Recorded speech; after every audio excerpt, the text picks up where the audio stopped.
नमस्कार, खबरों का पंचनामा में आप सभी का स्वागत है। आपके साथ मैं हूं खुशबू। हम लेकर आए हैं देश दुनिया की 5 बड़ी खबरें, जिस पर चर्चा के लिए हमारे साथ स्टूडियो में मौजूद हैं कैपिटल टीवी के editor in chief doctor Manish Kumar. Doctor साहब, बहुत बहुत स्वागत है। धन्यवाद। सबसे पहले बात करते हैं हेडलाइंस। ममता बनर्जी की सियासी चोट पर मुख्य सचिव की रिपोर्ट, चुनाव आयोग रिपोर्ट से नहीं हुआ संतुष्ट। मोदी की रैली में ब्लास्ट करने वाले आतंकी का अंबानी केस से कनेक्शन, तिहाड़ से मिले आतंकियों के फोन से खुले राज। भारत में फिर बढ़ा कोरोना का संकट, महाराष्ट्र, दिल्ली, केरल समेत 6 राज्यों में सबसे ज्यादा केस, 4 जिलों में लॉकडाउन और 9 शहरों में नाइट कर्फ्यू।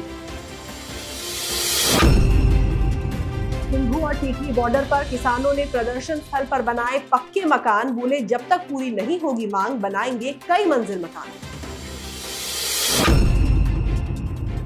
और बंगाल की सियासत में राकेश टिकैत की महापंचायत, बोले बीजेपी के खिलाफ वोट करें लोग।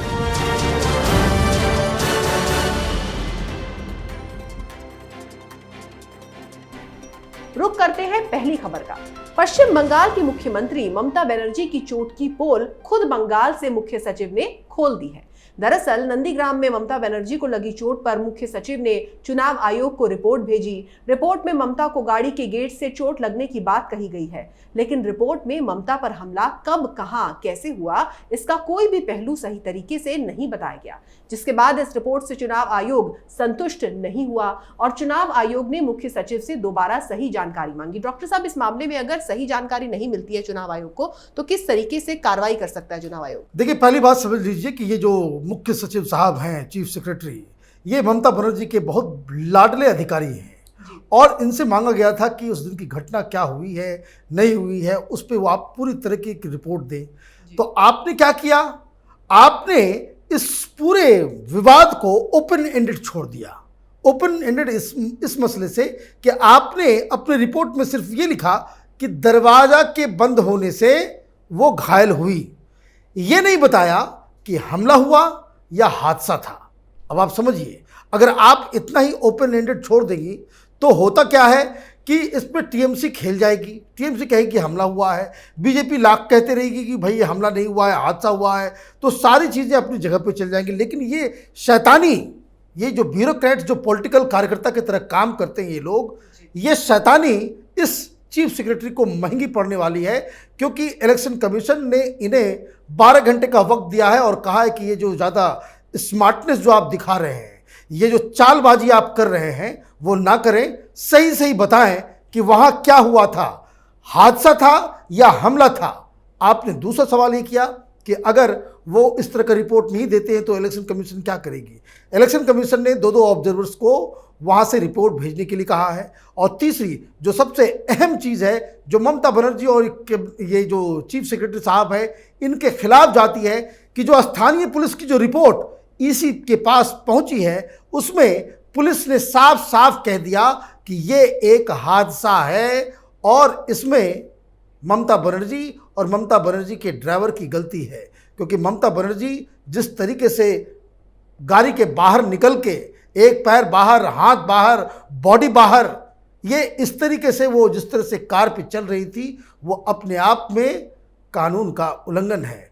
तो ये मसला इलेक्शन कमीशन के अंदर सीरियस होता जा रहा है। चूँकि तृणमूल कांग्रेस ने इसे एक राजनीतिक मसला बना करके एक सहानुभूति बटोरने की कोशिश की थी, मुझे लग रहा है कि इलेक्शन कमीशन फौरन ही इस पूरे मिस्ट्री के ऊपर कि हमला है या हादसा है, उस पर खुलासा करेगा।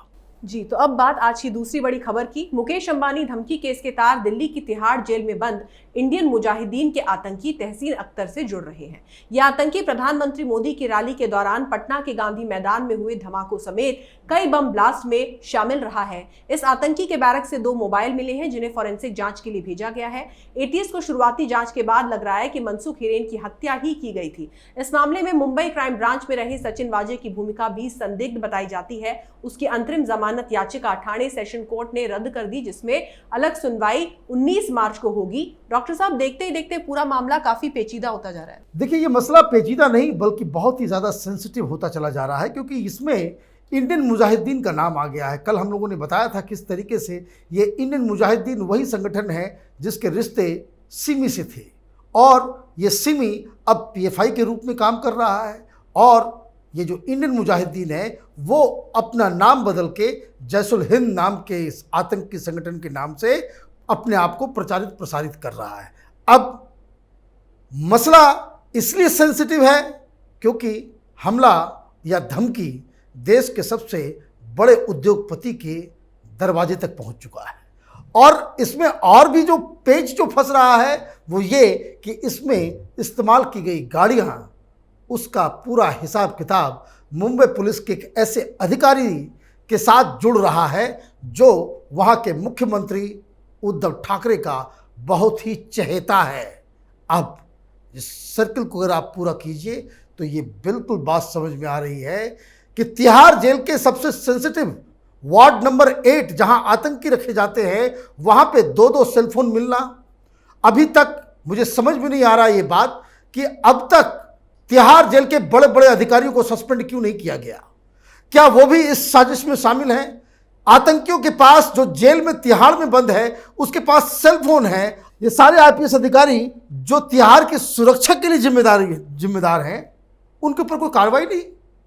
अब एक तो वहां मसला फंस रहा है, और दूसरा मुंबई के अंदर जिस गाड़ी का इस्तेमाल हो रहा है, जो लोग इस्तेमाल हो रहे हैं, उसमें पुलिस वाले का नाम आ रहा है, उसका पूरा रोल ही बड़ा संदिग्ध लग रहा है। तो इस देश में हो क्या रहा है? हमारी सारी एजेंसियां, आईबी, रॉ, ये क्या कुछ नशे को पी करके सोई पड़ी हुई है? कोई बड़ा हादसा हो जाए, किसी उद्योगपति की हत्या हो जाए, तब इनकी नींद खुलेगी। इन लोगों के खिलाफ इमीडिएट कार्रवाई करने की ज़रूरत है। और मैं आपको बता दूं, जिस दिन ये घटना घटी थी उस दिन ही कैपिटल टीवी पे हम लोगों ने ये अंदेशा जताया था कि ये एक बहुत बड़ी साजिश का एक हिस्सा है, और इसमें बहुत बड़े बड़े लोग, ये तो सचिनबाजी, ये तो छोटा सा प्यादा है, कई बड़े नाम, कई बड़ी हस्तियां इस केस में बेनकाब होंगी। जी, अब बात तीसरी बड़ी खबर की। देश में एक बार फिर कोरोना ने कहर बरपाना शुरू कर दिया है। पिछले 24 घंटों में 24,000 से ज्यादा कोरोना के मामले सामने आए हैं। ये बीते कुछ दिनों में कोरोना केस का सबसे बड़ा आंकड़ा है। वहीं महाराष्ट्र, केरल, दिल्ली समेत 6 राज्यों में कोरोना के मामले तेजी से बढ़ रहे हैं। ऐसे में देश के 4 जिलों में संपूर्ण लॉकडाउन और 9 शहरों में नाइट कर्फ्यू का ऐलान कर दिया गया है, और लोगों से लगातार एहतियात बरतने की सलाह दी जा रही है। डॉक्टर साहब, जिस तरीके से कोरोना के मामले लगातार बढ़ रहे हैं, क्या ऐसा होगा कि पिछले साल की जो स्थिति है वो दोबारा वापस आ सकती है? ये बिल्कुल उसी तरफ हम जा रहे हैं, क्योंकि हमारे जो सरकार चलाने वाले जो लोग हैं वो काहिल लोग हैं। इन लोगों को अकल नहीं है, और इसलिए उनकी गलतियों की वजह से हिंदुस्तान की जनता पिस रही है। अगर 1 साल के अंदर इन लोगों ने कुछ सीख लिया होता, ये लोग तो बिजी इस बात के लेके हैं कि भाई हम मुख्यमंत्री, हमारे यहाँ सबसे बेहतर मैनेजमेंट हो गया। अब मैनेजमेंट कहाँ गया? अब याद कीजिए, दिल्ली की जनता के पैसे से सारे नेशनल टेलीविजन के ऊपर ये केजरीवाल नाच रहा था, ऐड चला रहा था कि भाई हम तो तुर्रम खां। अब कहाँ गई वो कहाँ गए उद्धव ठाकरे कि भाई हमने तो बहुत बढ़िया मैनेज कर दिया, बाकी दूसरे राज्यों ने अपनी संख्या नहीं बताई, हम हरिश्चंद्र हैं, अब लोग मर रहे हैं, उसका कौन हिसाब देगा? तो देखिए, हिंदुस्तान की ये विडंबना है कि जो नकारे किस्म के लोग होते हैं वही राजनीति में होते हैं, और वही मुख्यमंत्री बन जाते हैं, वही मंत्री बन जाते हैं। उनको महाराष्ट्र के अंदर में इतने लोगों की मौत हो रही है, वो सचिन वाजे को कैसे बचाया जाए उसमें दिमाग लगा रहा है। वहाँ पे सरकार इस बात पे लगा रही है दिमाग कि कैसे अर्नब गोस्वामी को जेल में डाला जाए, कैसे वहाँ पे बुलडोजर चलाया जाए कंगना रनौत के घर पे। तो ऐसे ऐसे लोग राजनीति में होंगे, ऐसे ऐसे मुख्यमंत्री होंगे, तो जनता तो पिसेगी ही। अभी तो ये दूसरा जो वेव आया है, ये शुरुआत है। अगर ये लोग कायदे से काम नहीं करते हैं, लॉकडाउन नहीं लगाते हैं, तो ये स्थिति और भी खराब होती चली जाएगी। जी, अब बात आज की चौथी बड़ी खबर की। कृषि कानूनों के खिलाफ जारी प्रदर्शन में अब किसानों ने दिल्ली में अतिक्रमण भी शुरू कर दिया है। टीकरी और सिंघू बॉर्डर पर किसानों की करतूतों की चौंकाने वाली तस्वीरें सामने आई हैं। दरअसल यहां किसान अब अपने पक्के आशियाने बना रहे हैं। आंदोलन लंबा चलने की सूरत में किसान बाकायदा सीमेंट और ईंटों से घर चिनवा रहे हैं। वहीं किसानों का कहना है कि अगर सरकार ने कानून वापस नहीं लिया तो वो दिल्ली बॉर्डर्स पर 3-4 मंजिल के घर बना लेंगे। डॉक्टर साहब, ऐसे में केंद्र सरकार का इससे निपट पाना कितनी बड़ी चुनौती होगी? अरे केंद्र सरकार में निपटने वाले कोई लोग हो तब तो। केंद्र सरकार के लोग, उनको भी राजनीति करनी है, उनको चुनाव जीतना है। हाथ में चूड़ी पहन करके आप बैठे रहें, आपकी पुलिस बैठी रहे, आपके सुप्रीम कोर्ट के जजेस कहाँ हैं भाई? ये लोग कहाँ हैं? शाहीन बाग पे तो उन्होंने एक फरमान दे दिया था। अब आपने सब कुछ होने के बाद दिल्ली में दंगा जैसी स्थिति बन गई, तिरंगे का अपमान हो गया, लाल किले को इन लोगों ने अपवित्र कर दिया, और उसके बाद भी आप इस तरीके से आप बिहेव करोगे तो इनका हौसला तो बढ़ेगा ही। इससे तो बेहतर है कि ये जो पंजाब से लोग आ गए हैं, ये हरियाणा, ये फर्जी किसान, ये दलाल किस्म के लोग, ये जो नेशनल हाईवे के ऊपर 3 मंजिला मकान बना रहे हैं, तो दिल्ली वाले क्यों बैठे हुए हैं? दिल्ली वालों को हर जगह, जहाँ जगह मिलता है, सड़क पे आकर के आपको बना देना चाहिए मकान। ऐसे ही देश चलेगा फिर? कोई मुद्दा आप उठा दीजिए भाई, फुटपाथ जो है खाली करो, और नहीं तो हम आंदोलन करेंगे, 4 मंजिला मकान बना दो। ये तमाशा इस देश में चल रहा है, और इसके लिए ये केंद्र सरकार, मोदी सरकार, अमित शाह और देश के बड़े बड़े जो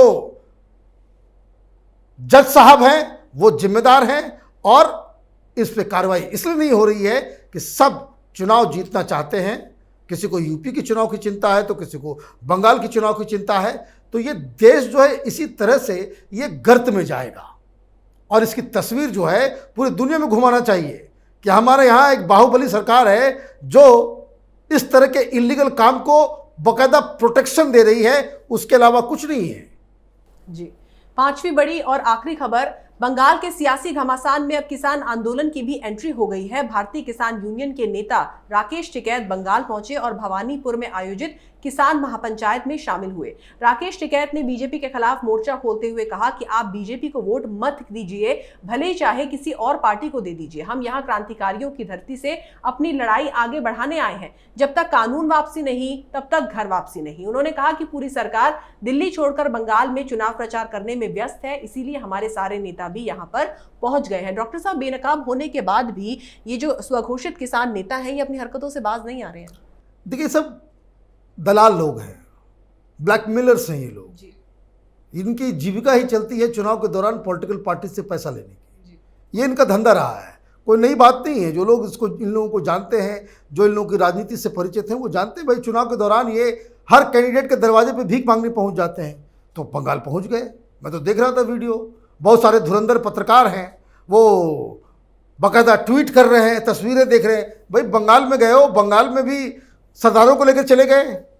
ये जो टिकरी बॉर्डर पे, सिंघू बॉर्डर पे ट्रेन में भर के आप वहाँ ले गए, महापंचायत वहाँ किसानों का कर रहे हो। अरे भाई, इन्हीं लोगों से मिलना था तो तुम गाजीपुर में भी मिल सकते थे। लेकिन है क्या, खालिस्तानी पैसा आ रहा है, पाकिस्तान से पैसा आ रहा है, चाइनीज़ एजेंडे पे ये लोग काम कर रहे हैं। तो जहाँ जहाँ घूम रहे पैसा मिल रहा है, हवाई जहाज़ की यात्रा, 5 स्टार होटल, क्या दिक्कत है? ये कहीं कहीं भी चले जा सकते हैं। अभी तो शुरुआत हुई है, राहुल गांधी के सानिध्य में रहेंगे तो ये किसान पंचायत जो है ये थाईलैंड में भी करेंगे जाकर के, वहाँ मेडिटेशन भी होगा और किसान पंचायत भी। ये बेकार की बातें हैं। ये लोग अपने आप को बहुत ज़्यादा ही मैंने बड़ा नेता समझने लग गए हैं। वहाँ लोगों की ना भीड़ है, ना कहीं लोग सुनना चाह रहे हैं, ना कोई देखना चाह रहे हैं। ये 4-5 जो सोशल मीडिया के जो लोग योद्धा हैं, जो पैसे पे काम करने वाले लोग, वो उनकी बखान में जुटे हुए हैं। जो यहाँ गाजीपुर से लोग लाइव करते थे, वो अब कलकत्ता में जाकर के कर रहे हैं। उसके अलावा इन लोगों का कोई ना लेना देना है। कोई टीएमसी का लीडर आया नहीं, ममता बनर्जी ने मिली नहीं तो कम से कम वक्त दिया होता, अभिषेक बनर्जी दिया होता अगर कुछ सीरियसनेस इसमें होता तो।